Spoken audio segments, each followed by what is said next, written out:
सबसे मुश्किल टॉपिक क्या होता है? आत्मा। इनसे पूछो ईश्वर, तो ईश्वर तो है ही नहीं, क्योंकि भी दिखता ही नहीं है। ना ईश्वर को देख सकते हैं, ना सूंघ सकते हैं, ना टच कर सकते हैं, ना फील कर सकते हैं, ना उसकी स्मेल आती है।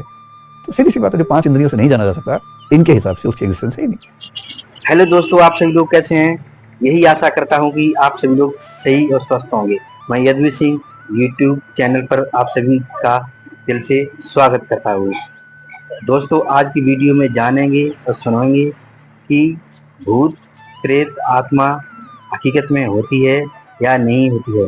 क्या वैज्ञानिक, क्या साइंस और क्या वेद, क्या धर्म क्या कहता है इसके बारे में, आत्मा, भूत प्रेत के बारे में। दोस्तों, वीडियो को आगे बढ़ाने से पहले दोस्तों आपसे एक विनती करना चाहूँगा कि मेरे यूट्यूब चैनल में आए हैं, दिल से सभी का धन्यवाद देना चाहता हूँ। और वीडियो पूरा देखने से पहले मेरे यूट्यूब चैनल को एक बार सब्सक्राइब जरूर करें। तो ईश्वर को नहीं मानते हैं। आत्मा पे आके मामला फंस जाता है, और आत्मा पे आके आपका मामला भी फंस जाता है। रात भर आप सबको बड़ी जिज्ञासा है कि पता लग जाए फाइनली, और मैं पहले ही बोल चुका हूँ मुझे भी नहीं पता है। तो मैं तो सिर्फ ये बताऊंगा, जैसे आत्मा में मेरी इच्छा है कि एक बार हम 3 घंटे डिस्कशन आत्मा पे ही करेंगे। दुनिया के सारे फिलोसफर्स के ग्रुप्स ने क्या क्या कहा, सारे धर्मों ने क्या कहा, विज्ञान क्या कह रहा है, और मेरी आस्था ये है कि इसका अंतिम उत्तर विज्ञान देगा, न कि धर्म या दर्शन देने वाला है। और विज्ञान काफी नजदीक पहुंच चुका है। अब काफी नजदीक के बाद भी दूरी कितनी है कहना मुश्किल है, लेकिन हाँ, वो लोग काफी आगे तक पहुंच पा रहे हैं। और न्यूरो साइंस शायद इसका सबसे सटीक जवाब देने वाली है भविष्य में। न्यूरो साइंस के एक्सपेरिमेंट्स बहुत कमाल के हैं, जो ब्रेन को और जो पूरा हमारा न्यूरल सिस्टम है उसको स्टडी करते हैं। क्योंकि आत्मा का विचार क्यों आया होगा, अगर आप यहां से शुरू करेंगे तो आपको सारे प्रश्नों के उत्तर मिलते चले जाएंगे। आज उतना विस्तार में नहीं जाते, आज सिर्फ इस कंटेक्स्ट में समझते हैं। आप सबको ये भरोसा है कि आपके पास आत्मा है, क्योंकि भारत में जनरली सबको ये भरोसा है कि हमारे पास आत्मा है। ठीक, रखिए भरोसा, उसमें तनाव नहीं लेना है, रखिए भरोसा। पर ये समझते हैं कि इन्होंने इस बारे में क्या कहा और बाकी लोग क्या कहते हैं। भारत के 9 में से 7 दर्शनों को यह भरोसा है कि आत्मा होती है। 7 आउट ऑफ 9 कॉन्फिडेंस बढ़ता है इस बात से कि चलो काफी लोग हमारे साथ खड़े हुए हैं, है ना? 2 कहते हैं कि ना, आत्मा नहीं होती है। एक तो चारवाक कहता है आत्मा नहीं होती है, एक बुद्धिज्म कहता है कि आत्मा नहीं होती है। बुद्धिज्म क्या बोलता है कि कुछ नहीं है, चेतना का प्रवाह होता है सिर्फ, इट्स लाइक ए फ्लो। जैसे बिजली की तार में करंट नाम की वस्तु नहीं है, करंट इलेक्ट्रॉन्स का फ्लो है। उस फ्लो को आप वस्तु मान लेंगे तो आपकी मिस्टेक है। ऐसे चेतना का फ्लो है, उस फ्लो को आप नाम दे देंगे आत्मा का तो आपकी मिस्टेक है। कोई आत्मा नाम की वस्तु नहीं है, कोई ऑब्जेक्ट नहीं है, कोई सब्सटेंस या द्रव्य नहीं है, एक फ्लो ही है। उसी फ्लो को लोग आत्मा कह देते हैं। ये तो और कह रहा है कि वो भी नहीं है, बेकार की बात है। और बाकी 7 लोग जो हैं वो सातों मानते हैं कि आत्मा होती है। इससे हमें बहुत सुकून मिलता है, इससे हमारी आत्मा को बहुत सुकून मिलता है कि भाई आत्मा है, बड़ा भरोसा रहता है। और पर दुख की बात यह है कि इन 7 की आत्मा की धारणा एक जैसी नहीं है। इनमें से कुछ मानते हैं कि आत्मा मूल रूप में चेतन है, कुछ मानते हैं आत्मा में चेतना बाद में आती है, चली जाती है। वो सब कहानियां अलग हैं, आगे चल के समझेंगे। तो ये भी मत सोचिएगा ये सारे एक बात मानते हैं, इनमें भी डिफरेंसेस हैं, पर एक सहमति इन सब में है कि आत्मा होती है। चारवाक क्या कह रहे हैं? चारवाक अलग ही लेवल पे चल रहे हैं। इन्हें किसी से फर्क ही नहीं पड़ता, कोई कितना भी ज्ञान की बात करे हंसते रहते हैं जोर जोर से। आप सोचिए कोई आके आपको 2 घंटा ज्ञान की बात करे और आप मुस्कुराते रहें, और आपने ज्ञान की खूब बात की, फिर आपने पूछा आप लोगों को समझ आया, और कोई आपसे उठ के बोले बड़ा मजा आया। आप अच्छी स्टैंड अप कॉमेडी कर लेते हैं, आपने खूब हंसाया, जबकि आप सीरियस बात कर रहे थे। तो चारवाकों को यह हाल था। कोई इनके सामने ज्ञान दे, मुस्कुराते थे, बाद में हंसते थे, क्या तुम ये मजाक करते हो यार, जोकर टाइप के लोग हो। इनका तेवर ऐसा था, हमेशा आक्रामक, और इसलिए इनके खिलाफ भी आक्रामकता ठीक ठाक होती थी। ये कह रहे हैं आत्मा कुछ नहीं होती। भाई आत्मा क्या होती है? चैतन्य विशिष्टो देह एव आत्मा, चेतना से युक्त शरीर ही आत्मा होती है। चैतन्य विशिष्ट देह। मैं सारे संस्कृत सूत्र लाऊं जानबूझ के, ये आप ये ना सोचे कि मैं गप मार रहा हूं, है ना। ये उनके सारे सूत्र हैं, सर्वदर्शन संग्रह में सारे संकलित है, वहीं से लेके आया हूं। मैंने यूपीएससी में पढ़ाते हुए कभी सूत्र नहीं देखा बच्चों को इतना विस्तार में, पर मुझे लग रहा है यूट्यूब पे हमले ज्यादा होते हैं हर बात पे, तो यहाँ कम से कम प्रमाण रहे। तो प्रमाण के बाद हमला हो तो ठीक है, लेकिन बिना प्रमाण के हमला हो तो थोड़ा खराब लगता है ना। प्रमाण के साथ बात होनी चाहिए। और मेरा तो पर्पज ये है कि सोचने समझने की, तथ्यों के साथ बात करने की संस्कृति विकसित हो। हवा में बात करने की जो आदत है वो कम हो, खराब आदत अच्छी बात नहीं। चैतन्य विशिष्ट देह एवं आत्मा, चैतन्य से युक्त शरीर ही आत्मा है। कितनी इंटरेस्टिंग बात कह रहे हैं कि शरीर ही आत्मा है। बस शरीर कौन सी? जिसमें चैतन्य है, चेतना है। मर गए तो चेतना खत्म हो गई, जिंदा है तो चेतना है। अब ये गलती क्या कर रहे हैं? चेतना को प्राण का समानार्थक मान रहे हैं, जबकि चेतना केवल प्राण नहीं होता है। गलत फहमी इनको हो रही है। इस पर बाद में बात करेंगे विस्तार में, मैं हल्का हल्का संकेत करके आगे बढ़ता हूँ। जब तक जिंदा है चेतना रहती है, मर गए चेतना नहीं रहती है। इसका मतलब चेतना क्या है? जिंदा शरीर की विशेषता है। बस तो लोगों ने कहा तो बात तो बड़ी गड़बड़ कर रहे हो, लेकिन ये बताओ अगर तुम इतने सियाने हो तो ये बताओ कि शरीर तो है भौतिक। भौतिक का मतलब क्या होता है? जिसको आप देख सके, छू सके, जिसमें वजन है, जो स्पेस घेरता है, उसको भौतिक बोलते हैं। जैसे हम सबका शरीर है, वेट कर लीजिए अपना, पता लग जाए कितना किलोग्राम में कितना वेट है। आत्मा का वेट निकाल के देखिए, कभी नहीं निकलेगा। हालांकि एक मूर्ख आदमी ने 21 ग्राम निकाला आत्मा का वेट, 21 ग्राम निकाल दिया एक आदमी ने। जब आत्मा पे पूरी क्लास डिस्कशन करेंगे उस दिन मैं बताऊंगा उसका रिसर्च क्या है। वो कह रहे कि 21 ग्राम आत्मा का वेट होता है। तो बाद में लोगों ने खूब मजाक बनाया उसका, क्योंकि वो साबित नहीं हुआ, केवल एक सैंपल लेके साबित करने पर लग गया था। तो ऐसे थोड़ा साबित होता है, आपको हजारों सैंपल्स क्रॉस चेक करने पड़ते हैं, फिर जाके साइंस में कुछ साबित होता है। आत्मा का वेट निकालने का मतलब हुआ कि मेरे विचार का वजन इतना है। आज मैंने गांधीवाद पढ़ा, मेरा वजन 100 ग्राम बढ़ गया, इस समय गांधीवाद विचार का वजन 100 ग्राम है। कभी ऐसा हुआ आपके साथ? आज मुझे काफी फीलिंग्स आ रही है, मेरा वेट 300 ग्राम बढ़ गया है, तो मेरी फीलिंग्स 300 ग्राम की। ऐसा तो नहीं बोलते ना आप लोग कभी? फीलिंग से वेट बढ़ेगा भी तो इसलिए बढ़ेगा कि बॉडी में कुछ चेंजेस हो गए होंगे खुशी के मारे, पर फीलिंग का वेट नहीं होगा वो। तो सवाल यह है कि शरीर तो भौतिक है, उस भौतिक शरीर से चेतना यानी कॉन्शियसनेस, कॉन्शियसनेस का मतलब सुख दुख को फील करना, सोचना, विचार करना, डाउट करना, वो सब जो प्रोसेस है उसको बोलते हैं कॉन्शियसनेस, कॉन्शियस प्रोसेसेस हैं। तो मटेरियल बॉडी से कॉन्शियसनेस कैसे पैदा हो जाएगी? क्योंकि रुई से धागा बन सकता है, रुई से बर्फ तो बनेगी नहीं। सिंपल सी बात है, कारण में क्षमता जिस कार्य को पैदा करने की है वही कार्य पैदा होगा ना भाई। आप कुछ भी कैसे पैदा कर देंगे? और जीरो से आप कुछ भी कर लें, एक पैदा नहीं हो सकता। दर्शन की भाषा में असत से सत पैदा नहीं हो सकता। नॉन एग्जिस्टेंस से एग्जिस्टेंस कैसे पैदा हो जाएगी?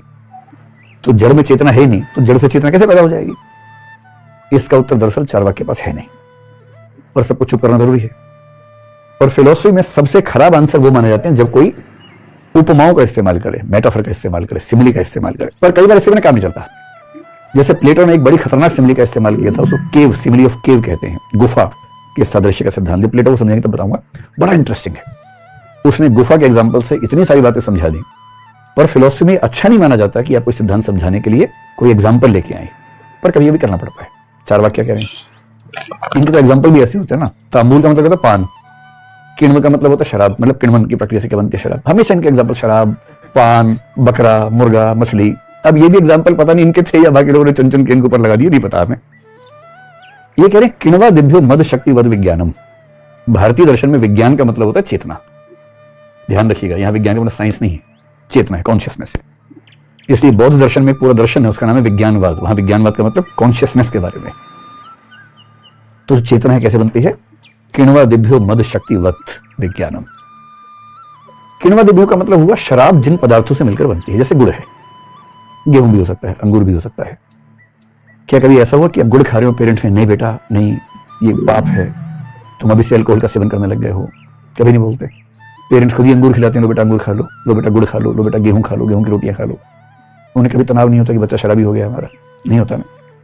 लेकिन उसी गुड़ को, उसी गेहूं को, उसी सामग्री को एक खास तरीके से सड़ा दीजिए तो उसे मद की शक्ति पैदा हो जाती है, नशा पैदा हो जाता है।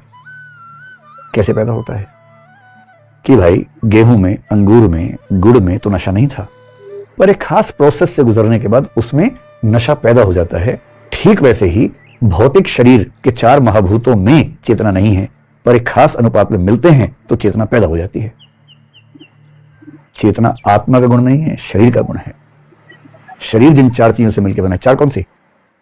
वही पृथ्वी, जलवायु, अग्नि है ना। जिन 4 से मिलकर बना है, ये ह्यूमन बीइंग का अनुपात ऐसा है कि उस अनुपात से चेतना पैदा हो जाती है। चेतना के लिए चेतन वस्तु नहीं चाहिए। बहुत इंटरेस्टिंग बात है कि आज का विज्ञान कई मामलों में इस बात को सही साबित कर रहा है। और मैंने पहले वीडियो में जिक्र किया था, कंप्यूटर में कोई आत्मा नहीं होती है, और कंप्यूटर हमसे तेज गति से सोचता है, हमसे बेहतर सोचता है।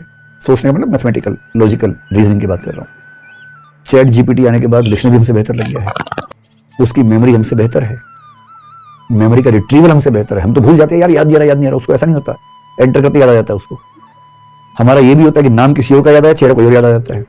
कि तुम सुशील हो ना, वो कह रहे नहीं मैं तो संगीत हूँ, नहीं तुम सुशील हो, नहीं मैं संगीत हूँ। बात अरे हाँ यार सॉरी, मैं किसी और को याद कर रहा था। कंप्यूटर की चेतना में सुशील सुशील ही रहता है, संगीत संगीत ही रहता है। Retrieval of memory is perfect in case of computers as compare to us. और आत्मा लोगों ने क्यों मानी थी कि मेमोरी किसके पास रहती है, चिंतन कौन करता है, महसूस कौन करता है, ये सब करने के लिए एक चीज होनी चाहिए, सब्सटेंस होना चाहिए। वो द्रव्य, वो सब्सटेंस क्या है? वही आत्मा है। कंप्यूटर बता रहा है कि यार तुम रोम, रैम और ये सब लगा के, कैश मेमोरी लगा के सारा काम कर लेते हो, ये सब भौतिक वस्तुएं हैं। अगर ये सारी भौतिक वस्तुएं गणित, चिंतन, मेमोरी के काम सॉल्व कर देती हैं, फिर आप कहते हैं कि जब तक मैं जिंदा हूं मेरे अंदर कुछ तो है खास, उसको करंट से रिप्लेस कर लीजिए। जब तक कंप्यूटर ऑन है कुछ ना कुछ एक्टिविटी हो रही है, स्विच ऑफ किया बंद हो गया। हो सकता है कि ऐसा ही कोई करंट हो। और क्योंकि इन सब बातों को उस समय बिल्कुल नहीं जानते थे, तो एक कॉमन सेंस से लोगों ने कल्पना की कुछ ऐसा होता होगा, आत्मा की धारणा बन गई।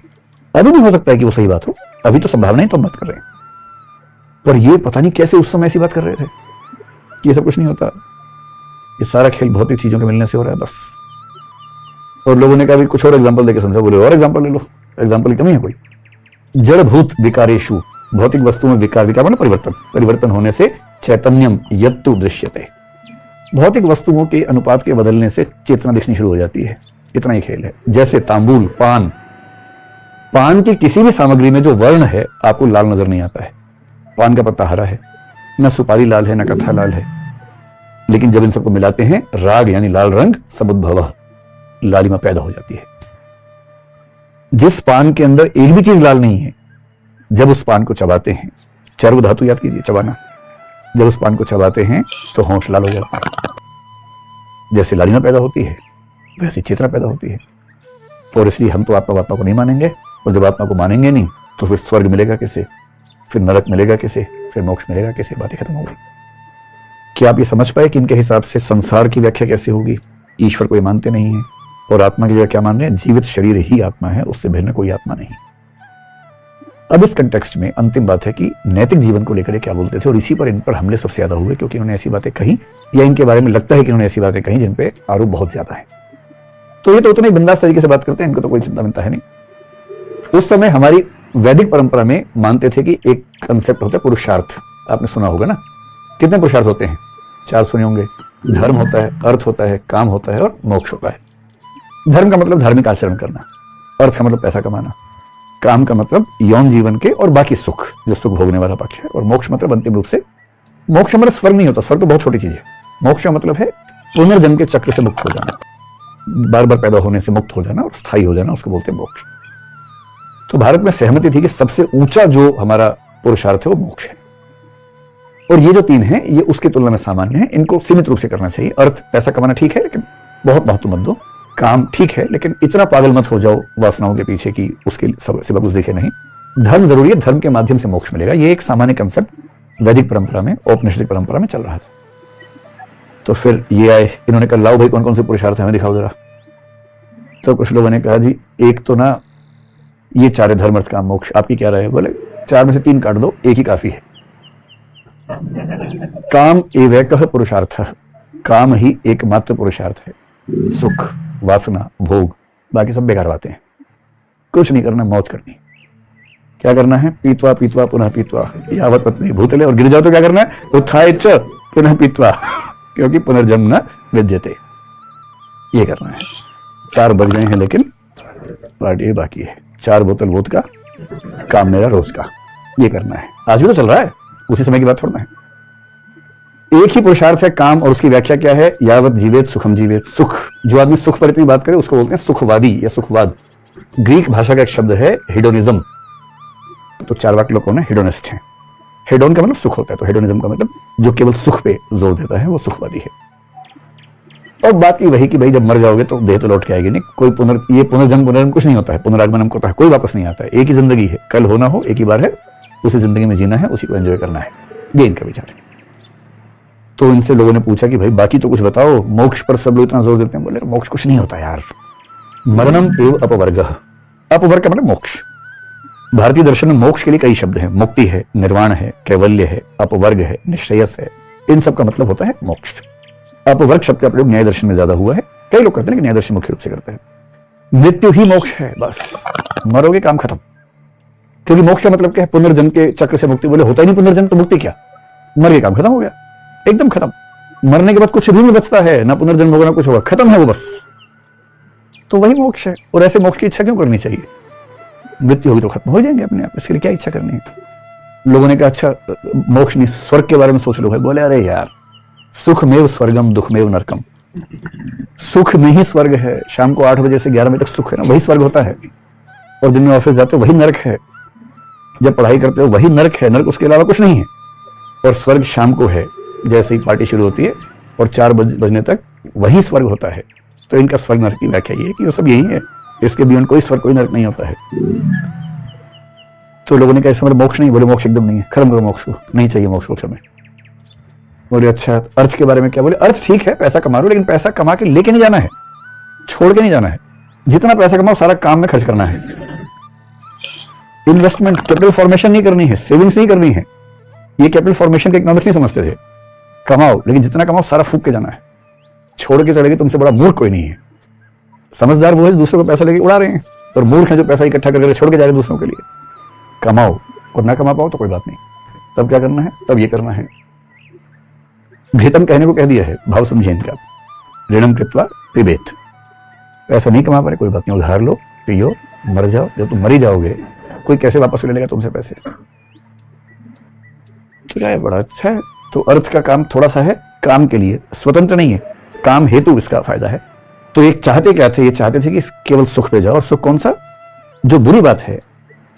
एक होता है कि सुखों में आप क्वालिटी का डिफरेंस मानते हैं, और एक होता है आप सुखों में केवल क्वांटिटी या इंटेंसिटी का डिफरेंस मानते हैं। ये एथिक्स में बहुत महत्वपूर्ण बात मानी जाती है। इसका मतलब क्या हुआ सरल भाषा में? जैसे सुख किस किस चीज में होता है? कई चीजें हैं जो शारीरिक सुख की होती हैं, जैसे कुछ चटपटा खाने का सुख, बड़ा मजा आता है उस समय। बाद में बेशक पेट में दर्द हो, बेशक पेट खराब हो, लेकिन उससे बड़ा मजा आता है। एक सुख होता है जैसे गणित का कोई मुश्किल सवाल है वो सोल्व कर लिया, उसका सुख। या ज्ञान का सुख, 4 लोग बैठे किसी बात पर डिस्कशन चल रही है, आपने ज्ञान की बात बोली, सब बोलते वाह यार वाह मजा आ गया। ये जो सुख है, प्रशंसा का सुख है। परोपकार का सुख, किसी की हेल्प करने का जो सुख है वो भी एक सुख है।